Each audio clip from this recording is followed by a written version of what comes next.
Chaz Kangas here for Speak Minneapolis. I'm here with the great Kris Statlander, reigning TBS champion of All Elite Wrestling, who will be here at the Target Center on Wednesday, November 29th. So wonderful to have you here. Thank you for having me. So it's been a great year for you. You've had your comeback. You've had, of course, winning the gold. And on top of that, you've also been in the new AEW video game, Fight Forever. You've had some fabulous new toys out, new merchandise is out. Yes. So all that in mind, seeing your face, seeing your likeness, seeing your energy on so many different products. Do you have a favorite piece of merch you've seen released? Ooh, I'm not quite sure. I've still yet to see my action figure in a store, like in person. I have my action figures, but I haven't seen it on a shelf yet. I'm waiting for that day to happen. But I do think the t-shirt that I had out when I returned from injury, like the comic book style one, I think that's my favorite so far. I like that one a lot too. Awesome. So, more with Kris Statlander right here on Speak Minneapolis. On Wednesday, November 29th. Oh my God! Will you be there live when AEW returns to the Target Center for their only live event this year? Here we go! Oh! AEW Dynamite and Rampage will take over the Twin Cities for this amazing night of elite professional wrestling action. My God, listen to that! I'm better than you! We're live in the Twin Cities! What a good night back! Don't miss AEW at the Target Center. Tickets are on sale now. Go to AEWTix.com. Chaz Kangas here for Speak Minneapolis. Looking very forward to All Elite Wrestling coming to the Target Center on Wednesday, November 29th. And a big reason I am so excited is my special guest today, the reigning TBS champion at All Elite Wrestling, More Than a Woman, Kris Statlander. Kris, how you doing today? I'm doing pretty good. Thank you very much. How are you? I'm wonderful. Thanks for asking. So you are the reigning TBS champion, and of course, AEW Dynamite, which will be the Target Center, is airing on TBS. How does it feel being champion of a network and carrying that branding, especially one with such a rich wrestling history? I think it's amazing. I definitely don't think I've used my power over basically owning the network as much as I should have, airing the shows that I want to and whatnot. But you know what? There's always time for that because I will continue to be TBS champion for as long as possible. So There you go. Maybe flex those abilities to get back in the day when TBS shows would always start at 5 past the hour on the Superstation. So perfect. Sweet. Cool. So you are from, by way of the Andromeda Galaxy, you're from Suffolk County, Long Island. Correct. A part of Long Island that I actually have spent a lot of time with because I went to NYU and then I stayed in New York and then I worked on a movie in Suffolk County in the late aughts. And on top of that, someone you've been interacting with around that TBS championship recently, your friend Willow, also from Long Island, and Yes. other gold holders in AEW, the reigning AEW world champion, MJF from Long Island, and 1/3 of the Trios champions, Platinum Max Caster, also from Long Island. So Correct. What is it about Long Island that has such a strong breeding ground for professional wrestling? I don't know what it is. It must be something in the water, maybe the water that they use in the bagels and make the bagels everything better than every other place. But I don't know. Long Island always gets such a bad rep, but you know what? We're pumping out champions, so I think everyone's just jealous. That could be. I was going to suggest it was maybe people train getting into fights at the Nathans in Oceanside. Not me. Oh, yeah? Not You're me. out of that one? Gotcha. Cool. So, so you had the big surprise return this year, winning the TBS title on pay-per-view from Jade Cargill. And then a few weeks later, you had the rematch with Jade Cargill, one of the year's best matches. So I'm sure with so much emotion going into both of those events, what's it like, the feelings between when you're going to completely surprise people versus having a match that people are highly anticipating and getting to perform that? I think that, there's pros and cons to both.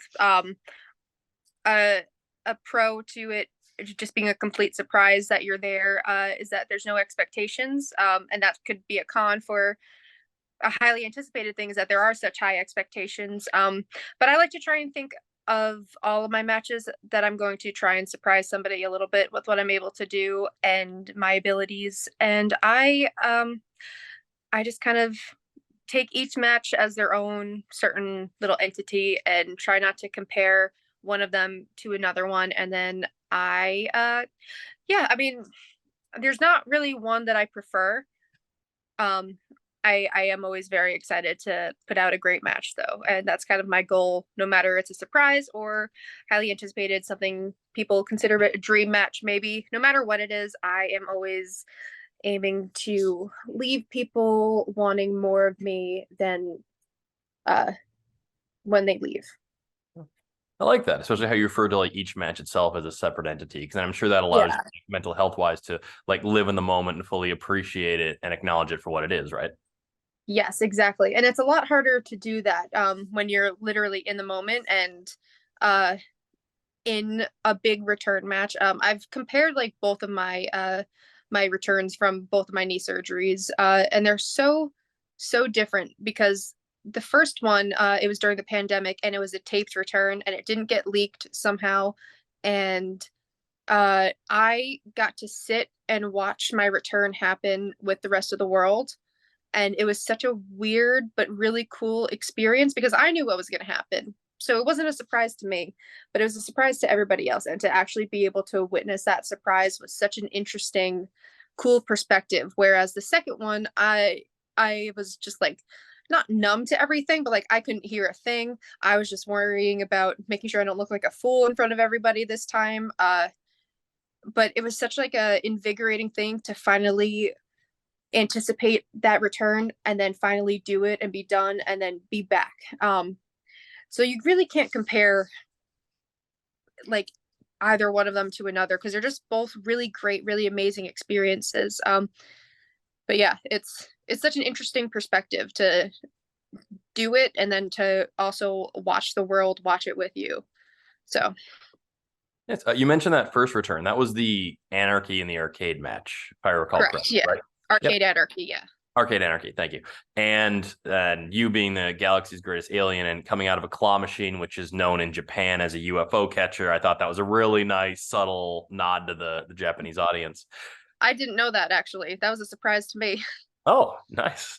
So when you had that return in particular, which of course was during the pandemic and everyone is at home on the stay-at-home things, but being able to watch it live, were you able to still sort of feel that fan response for your return, perhaps maybe even more so in the moment from the direct like social media era? Yes. Yeah, I was gonna say because there's not really a crowd. The crowd was all the other wrestlers hovering around that were so graciously there to watch it, and I appreciate all the excitement that was there because a lot of people didn't actually know that my return was going to happen either.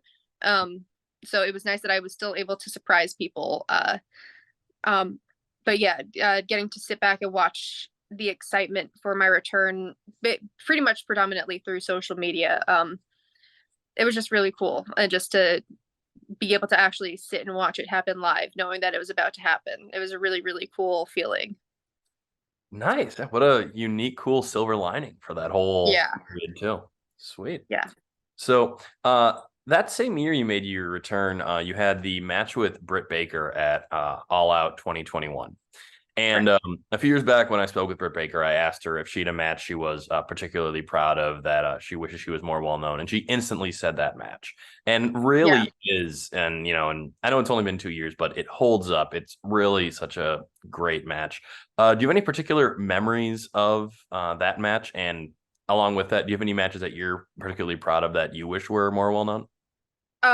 Well, I always refer to that match as well. I think at that time we were both kind of, not both of us, but there was some not great stuff happening behind the scenes. And I don't mean necessarily backstage, but I just mean in general. I think we both kind of really, really needed that match in more way than one. And I think we both really trusted each other, and we set out something to prove. And we just kind of, that match wasn't just for the crowd, it was for us too.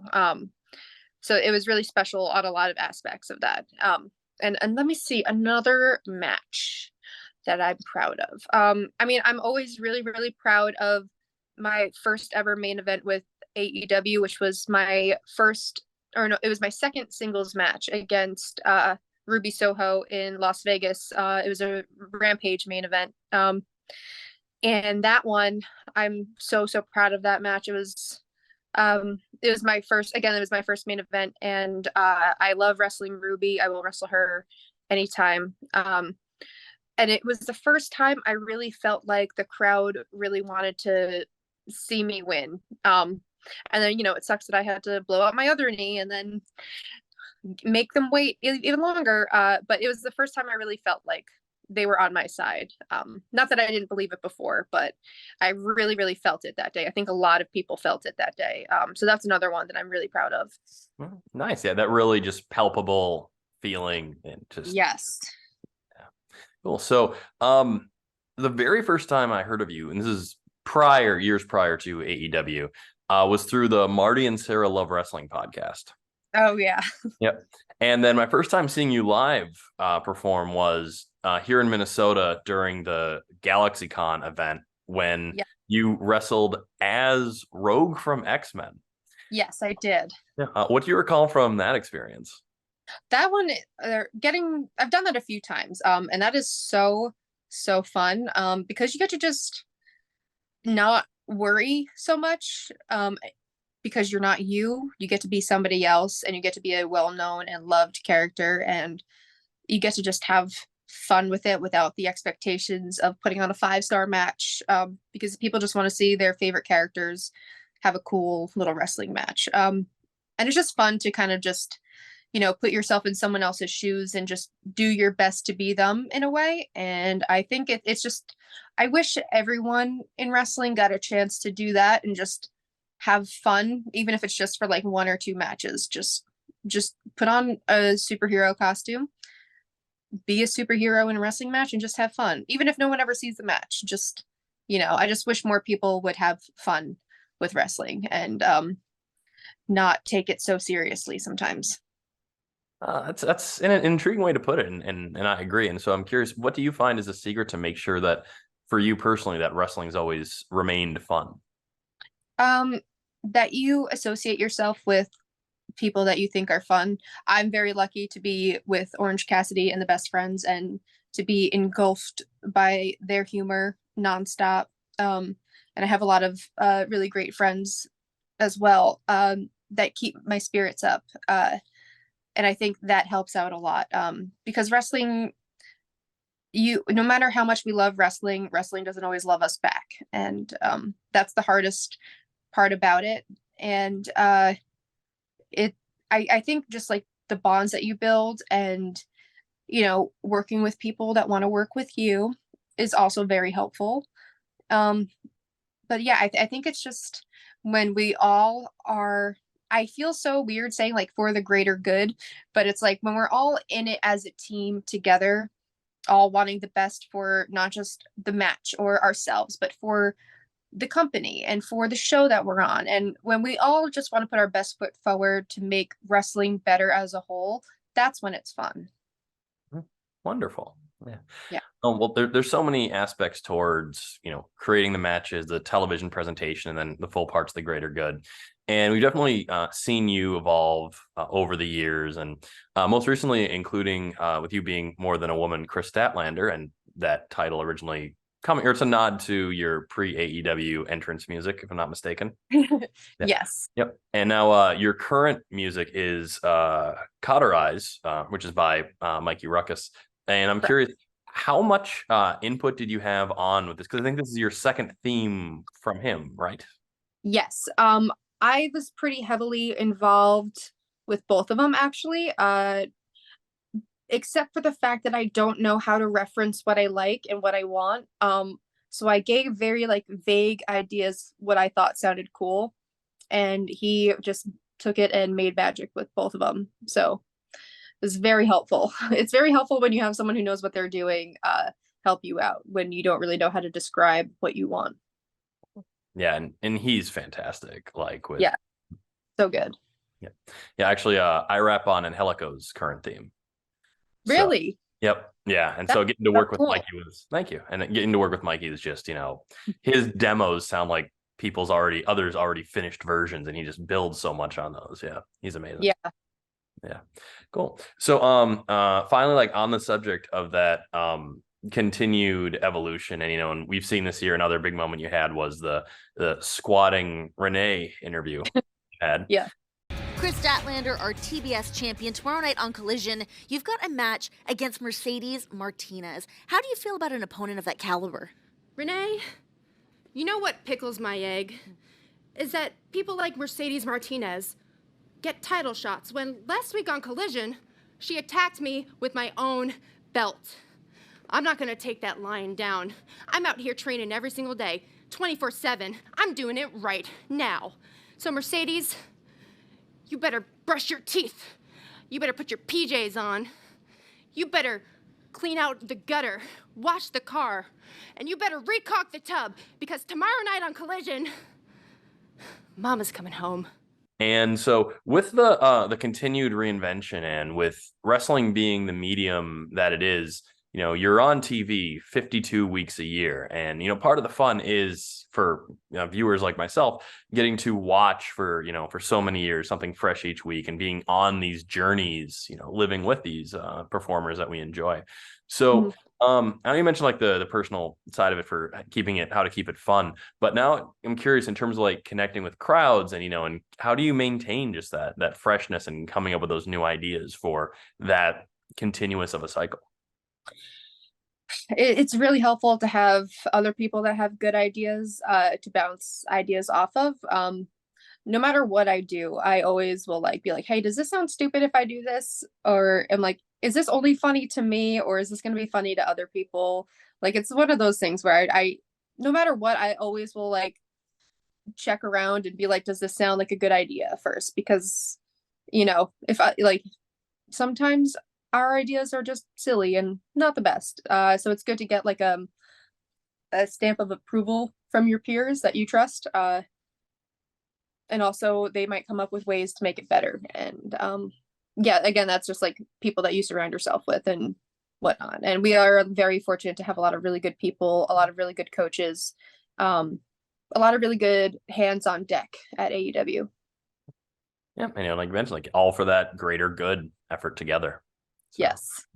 Well, I'm looking forward to seeing on November 29th at the Target Center, AEW Dynamite, and looking forward to seeing you defend that championship successfully again. So thank you once again, Kris Statlander. Thank you so much for having me. Unbelievable! On Wednesday, November 29th. Oh my God! Will you be there live when AEW returns to the Target Center for their only live event this year? Here we go! AEW Dynamite and Rampage will take over the Twin Cities for this amazing night of elite professional wrestling action. My God, listen to that! I'm better than you! We're live in the Twin Cities! What a good night back! Don't miss AEW at the Target Center. Tickets are on sale now. Go to AEWTix.com.